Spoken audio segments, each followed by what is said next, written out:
est parti d'une observation très simple, c'est que nous sommes tous environnés de codes. Le code secret de notre carte bleue, celui de notre porte d'entrée, celui de notre téléphone portable ou de notre ordinateur. Et en réalité, nous nous sommes posé la question de savoir si ces codes ont quelque chose de commun entre eux, bien qu'ils soient tous différents. Est-ce qu'on peut trouver dans les profondeurs quelque chose qui les rapproche? Et c'est ce que nous avons trouvé. En vérité, nous avons trouvé que tous les codes, en particulier celui par exemple de votre carte bleue, reposent sur un produit de nombres premiers. Et donc on s'est rendu compte que les nombres premiers jouent un rôle particulièrement important dans la codification de tout ce qui nous entoure aujourd'hui. Et c'est là que nous en sommes venus à nous intéresser à ces nombres, que nous avons trouvés très mystérieux.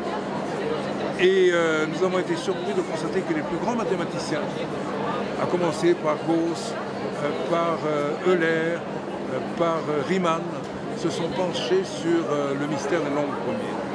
Et ils ont découvert que les nombres premiers sont,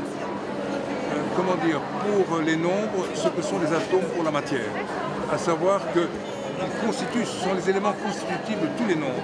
Tous les nombres naturels, 1, 2, 3, 4, 5, 6, 7, 8, 9, 10, etc., sont engendrés par des nombres premiers. Et c'est là où on s'est posé la question ultime de savoir si ces nombres premiers avaient quelque chose à voir avec l'univers lui-même.